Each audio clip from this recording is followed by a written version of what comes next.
Leeds, Leicester, Everton, 2 will be relegated today, but Everton know it's all in their hands. We're live at Goodison Park, Ellen Road and the King Power, but let's get to Vinnie O'Connor at Goodison Park because, Vinnie, it is in their hands today.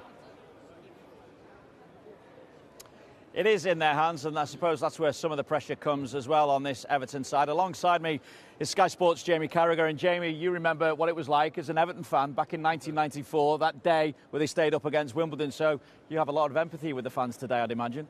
Yeah, it's going to be a very nervous day. It certainly was for me that day. And I've been for a walk this morning, seen a few Evertonians on my travels. And yeah, they just want this day over. And I think they felt like that for a few weeks, actually.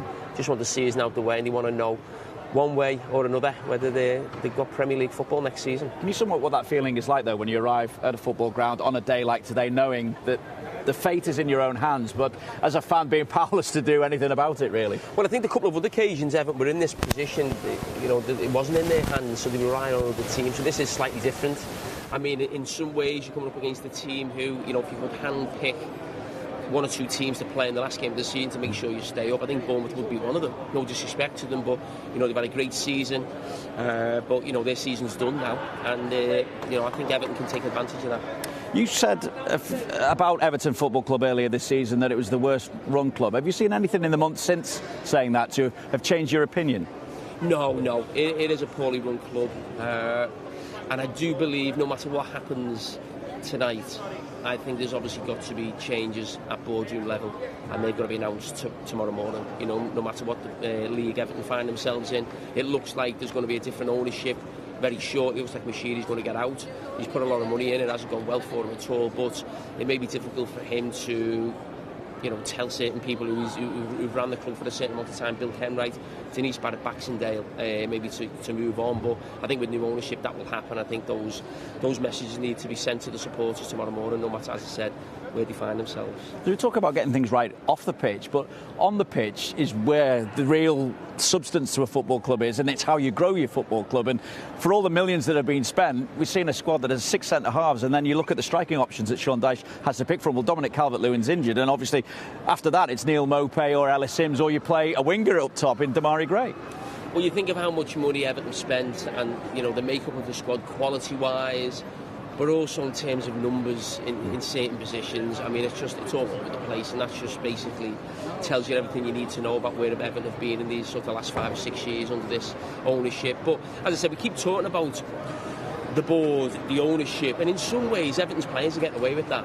You know, there's a lot of stick, you know, from the terraces, rightly so, at the board, but I mean, the players have been awful. I mean, really shocking when you look at some of the, you know, the stats before this game. I mean, I think one of them said that Everton have only scored more than one goal once this season in the Premier League at Goodison.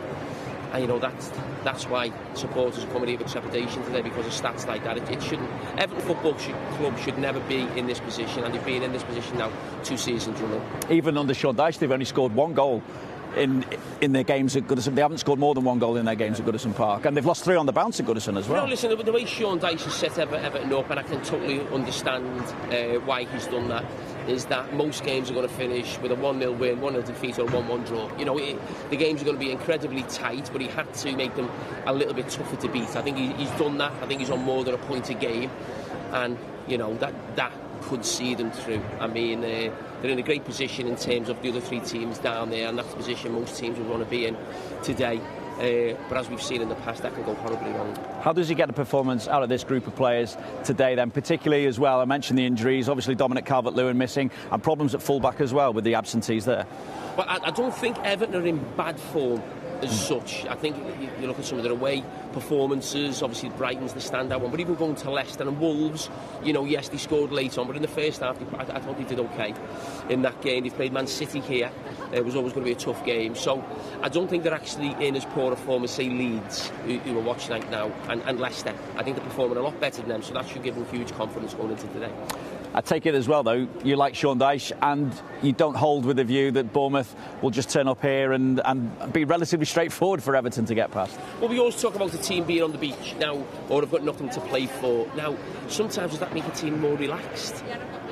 You know, play good football. Everton will be nervous when there's a goal early at Leicester. Will that create a nervousness around the stadium that will affect the players? You look at Borussia Dortmund yesterday, playing a side who supposedly had nothing to play for. They're 2-0 down. at half-time. You know, so it just shows you anything can happen in football. And yes, this thing about having something to play for, it could make those players more relaxed and they put in a great performance, who knows. Just one final thing, Jamie. Whatever happens today, there's no real quick fix for Everton, is there, once it comes to the summer and how they rebuild or start rebuilding? No, and you've obviously got the situation with the Premier League, you know, looking into the finances and what's happened over the last 2 or 3 years. That's not going to go away also. So whether that affects them in a different division, affects them in the Premier League also. So, yeah, I still think there's problems going forward if Everton remain a Premier League club, and there's a lot to sort out. Jamie, thanks very much as ever. As always, Jamie will be part of the Sky Sports team, and coverage gets underway at 3 o'clock. Thanks, Vinny. So we've been to Everton, now let's get to Leicester. They must win and hope that Everton don't to stay up. Let's get to Daniel Kahn, who's there for us.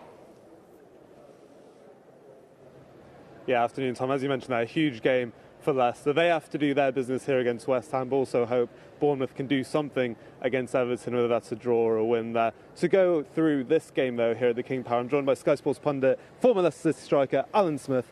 Alan, thanks so much for joining us. We've had a few of these pre-match chats here at the King Power, ahead of Everton, ahead of Liverpool, when Leicester have played them, but they've really struggled at home this season. Why do you think that is? They have, yeah. I mean, putting your finger on it is very difficult. It's just a culmination of several events, but you could almost halve the season, couldn't you, before the World Cup and after?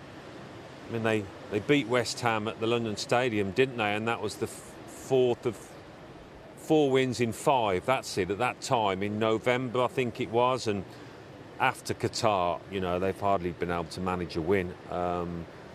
It's, yeah, just a really disappointing season. Obviously, a lack of investment, but manager obviously leaving. But yeah, just really disappointing to see them in this position. But you know, nobody's immune. You could say 12 or 13 clubs could be in this position. Such is the competitiveness of this league.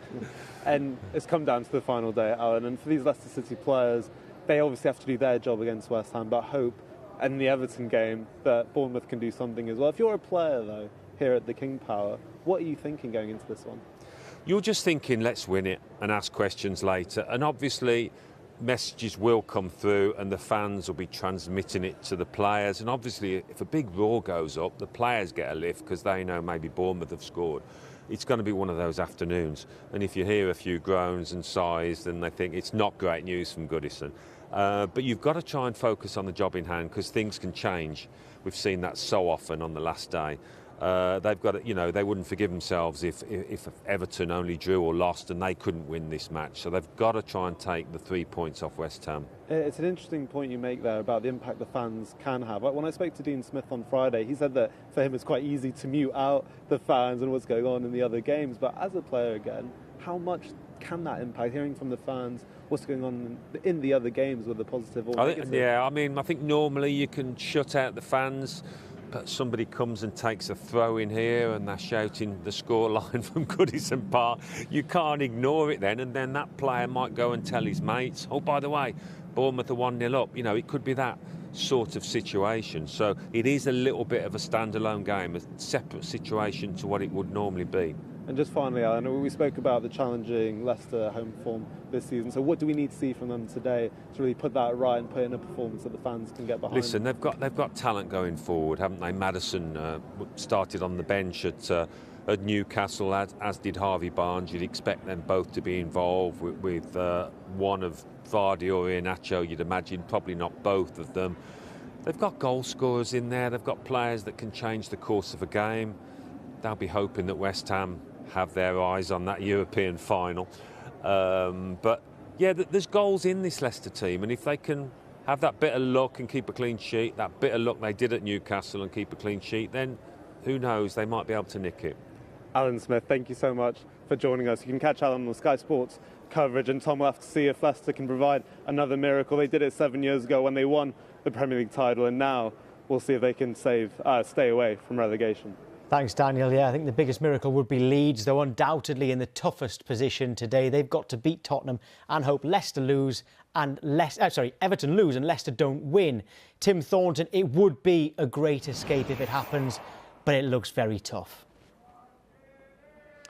It looks incredibly tough, Tom, but this is the final day of the season and anything can happen. Pressure does strange things, doesn't it, to teams? So I think first and foremost, Leeds have got to take care of their own business, because if they lose here today, it doesn't matter what happens elsewhere. So I think they've got to concentrate on what happens here. They've got to win the game against Tottenham. They've got to try and create some pressure as well. If they can get an early goal here, the crowd will be up, and that will filter through to Everton, to Leicester. So I think they've got to really be focused on coming out of the traps quickly and playing well today, getting the 3 points, and then putting the pressure on the other teams, and we'll see what happens. But there is almost an air of resignation here that Leeds will be relegated today. It will be a huge surprise if they can pull this one off, especially given the recent form that Leeds have had. They've only picked up 2 points from their last 8 games. They've not won since April the 4th here against Nottingham Forest, but they are up against a Tottenham team who are not in great form either. 1 win in their last 7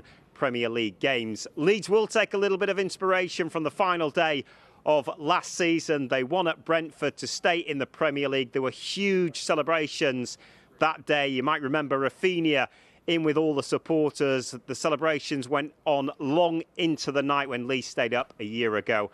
There'll be a huge party in Leeds if they can pull off the unexpected here today. Yeah, Tim, thank you.